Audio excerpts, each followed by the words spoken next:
Assalamualaikum warahmatullahi wabarakatuh. Perkenalkan, saya Feby Nuradina. Di sini saya akan menyampaikan usulan proyek dari kelompok 1, yaitu minuman herbal limau kuit.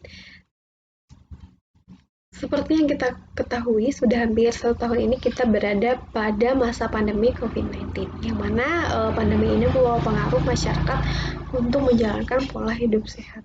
Minuman herbal adalah salah satu dari sekian yang dikonsumsi untuk meningkatkan daya tahan tubuh. Minuman herbal yang kami usulkan ini dibuat dari bahan alami, yaitu bunga telang, jahe, dan limau kuit yang nantinya akan dipadukan dengan bahan tambahan lainnya. Minuman herbal ini memiliki warna ungu yang berasal dari bunga telang dengan rasa segar yang menyejukkan yang berasal dari limau kuit, serta rasa pedas dan hangat yang berasal dari jahe. Nah, kombinasi dari ketiga bahan ini adalah kombinasi yang cukup bagus untuk meningkatkan kekebalan tubuh. Pada analisis pasar, untuk volume pasar sendiri kami menetapkan pada daerah Banjarbaru dan sekitarnya dengan segmentasi pasar semua kalangan dari usia 17 tahun ke atas. Untuk customer needs, kami terjun langsung ke konsumen, berdiskusi langsung untuk menggali preferensi pasar dan mencari tahu saran dan masukan dari konsumen. Untuk market life cycle sendiri, untuk proyek yang kami usulkan ini berada pada fase startup.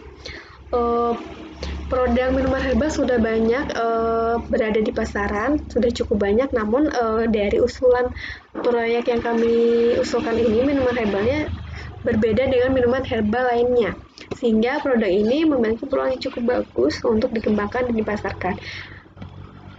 Market untuk produk baru yang kami usulkan ini masih kecil, sehingga penjualannya masih rendah, namun kelamaan akan terjadi peningkatan. Pada analisis pasar untuk data demand total dapat diketahui dari hasil analisa grafik tren yang dapat dilihat tren cenderung naik meskipun ada beberapa periode yang mengalami penurunan penjualan. Sedangkan untuk hasil analisa forecasting, tren penjualan menghasilkan penjualan yang meningkat dengan perkembangan rata-rata sebanyak 1%. Meskipun tingkat perkembangan kecil, namun dilihat dari tren yang didapat, proyek ini cukup bagus. Dengan didukung faktor-faktor yang dapat membantu pengembangan produk, kemungkinan dapat meningkatkan perkembangan penjualan. Selanjutnya, untuk analisis pasar sistem marketing untuk kompetitor sendiri, pesaing yang ada yaitu contohnya seperti jamu gendong dengan total penjualan 7-10 liter per hari. Nah, kompetitor ini market share-nya sekitar 60-75%, namun pada segmen khusus mencapai 80% dengan biaya marketing Rp200-250.000. Untuk kapasitas produksi yang kami usulkan pada proyek ini yaitu sebanyak 16 liter dengan ukuran 1 liter dan 300 ml. 1 liter sebanyak 10 botol dan 300 ml sebanyak 20 botol. Untuk channel distribution, karena kami dipasarkan di sekitar daerah Banjarbaru, sehingga menurut kami channel yang mendukung aktivitas distribusi produk kami adalah kurir. Untuk strategi kompetisi, harga yang kami tawarkan yaitu sekitar Rp15-25.000. Sedangkan untuk lokasi yang kami rencanakan yaitu daerah Banjarbaru dengan promosi yang kami gunakan melalui media sosial, endorsement, dan mencetak lembaran brosur. Selanjutnya, pada analisis pasar sistem marketing, untuk analisis biaya marketing, biaya yang dihabiskan yaitu terdiri dari penjualan, pergudangan atau penyimpanan, packaging, dan pengiriman serta promosi dengan total biaya marketing per bulan yaitu Rp9.820.000 dan per tahunnya yaitu Rp117.840.000. Untuk strategi pemasaran sendiri yaitu melakukan peningkatan serapan pasar atas produk ini dengan mengoptimalkan pemasaran melalui media sosial, menyebar brosur di beberapa titik seperti Taman Bougainville, Lapangan Murjani, Kantor Gubernur, dan Pasar Banjarbaru. Nah, untuk strategi lain untuk mengungguli pasar yaitu dengan memasarkan produk melalui GoFood ataupun Grab, sehingga ini memudahkan konsumen yang memiliki kesibukan atau ragu untuk keluar, apalagi di masa pandemi seperti sekarang ini. Untuk analisis teknis, produk yang kami usulkan ini dalam sekali produksi kurang lebih menghasilkan sebanyak 16 liter dengan komposisi bahan 10 helai bunga telang kering, jahe setengah kilogram, serai seperempat kilogram, air 18 liter, gula pasir setengah kilogram, jeruk 5 kuit 5 butir yang nantinya akan diperas, dan madu sebanyak 565 gram. Untuk kapasitas produksi yang kami gunakan yaitu 16 liter dan setiap produksinya itu berada pada tempat produksi dengan ukuran 3 kali 4 meter. Nah, lokasi yang kami gunakan untuk berjualan yaitu Taman Bougainville, Lapangan Murjani, Kantor Gubernur, dan Pasar Banjarbaru, serta home store yang nanti berada di jalan besar sehingga nanti letak home store mudah untuk dicari oleh pelanggan. Selanjutnya, sumber bahan baku pada bunga telang, jahe, dan serai itu ditanam sendiri di pengarangan rumah, dan sebagian nanti membeli dari pasar. Untuk jeruk 5 kuit ini dibeli dari produsennya di daerah Stangko, kemudian untuk madu di daerah Tanjung, serta gula pasir pembeli di supermarket atau pasar. Untuk target produksi yang kami lakukan ini sebanyak 16 liter dengan ukuran 1 liter dan 300 ml. Sedangkan untuk tenaga kerja yang kami butuhkan yaitu sebanyak 3 orang yang nanti berada pada bagian produksi, quality control, dan pemasaran. Untuk kebutuhan utilitas yang kami perlukan yaitu unit penyediaan air, penyediaan listrik, penyediaan bahan bakar, dan pengelolaan limbah. Nah, untuk limbah yang dihasilkan ini nanti ada limbah cair, padat, dan gas. Untuk limbah padatnya dilakukan pengolahan fermentasi pupuk, dan untuk pengolahan limbah cair nanti digunakan untuk menyiram kembali tanaman yang berada di sekitar home store. Kemudian untuk limbah gasnya sendiri dibuang langsung ke udara karena tidak berbahaya. Nah, untuk estimasi biaya proyek yang kami butuhkan yaitu sebanyak Rp6.340.000 dan estimasi biaya produksi sebanyak Rp2.733.000.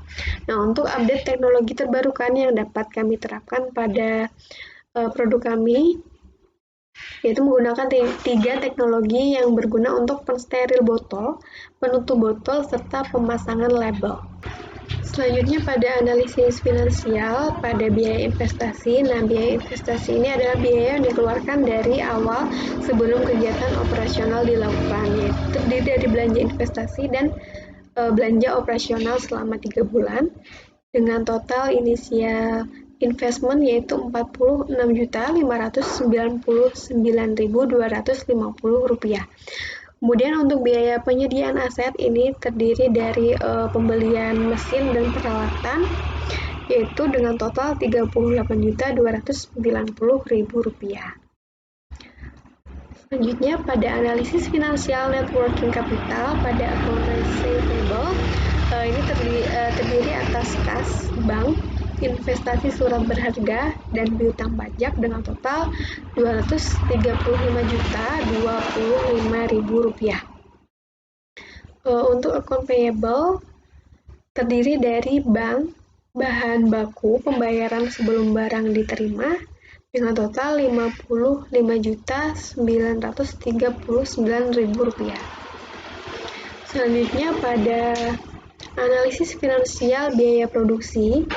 Untuk biaya produksi di sini terdiri dari biaya bahan baku, biaya listrik dan air, biaya administrasi rumah tangga, biaya packaging, biaya maintenance, transportasi, dan biaya depresiasi dengan total Rp2.469.750. Untuk biaya pemasaran sendiri terdiri atas jasa endorsement, brosur, desain, iklan, dan kuota dengan total Rp300.000. Untuk analisis finansial pada analisis sensitivitas, setelah kami melakukan perhitungan cash flow, NPV, IRR, dan payback period, kesimpulan yang dapat diambil investasi yang kami rencanakan ini tidak bisa diterima dikarenakan IRR kurang dari 10%. Dari hasil analisis sensitivitas menunjukkan satu skenario dilakukan pada perhitungan analisis kelayakan pada minuman herbal jeruk 5 kuit. Ketika suku bunga 60% berdasarkan hasil perhitungan sejumlah kriteria kelayakan investasi dapat dikatakan tidak layak karena pada investasinya yang tidak bisa diterima sehingga sebaiknya investasi pada usaha ini dikurangi. Untuk analisis finansial pada proyek finance, untuk supplier yang kami maksud di sini adalah penyuplai bahan baku, yaitu untuk bahan baku bunga telang, jahe, serai, jeruk, limau, kuit, dan madu. Untuk equity investors yang kami maksud di sini adalah pengusaha yang nantinya dapat bekerja sama dalam proyek yang kami usulkan. Untuk investor yang kami maksud di sini adalah pihak bank yang meminjamkan dana. Kemudian untuk purchasers yaitu reseller yang nantinya dapat bekerja sama dengan baik. Nah, kesimpulan yang dapat kami ambil dari proyek yang kami usulkan yaitu produk yang kami usulkan ini adalah minuman herbal yang sangat bermanfaat untuk meningkatkan daya tahan tubuh. Kami menargetkan kapasitas produksi sebanyak 16 liter, yang mana dari 16 liter itu ada ukuran 1 liter dan 300 ml. Untuk biaya produksi yang kami perkirakan yaitu Rp2.465.750. Pada perhitungan cash flow, NPV, IRR, dan payback period, dapat diketahui kesimpulannya investasi yang kami rencanakan ini tidak bisa diterima karena IRR kurang dari 10%. Usaha ini tidak bisa diterima mungkin dikarenakan terlalu banyak investasi yang kami lakukan sehingga nantinya bisa dikurangi agar proyek yang kami usulkan ini bisa diterima. Sekian yang dapat saya sampaikan mengenai usulan proyek dari kelompok 1. Mohon maaf. Assalamualaikum warahmatullahi wabarakatuh.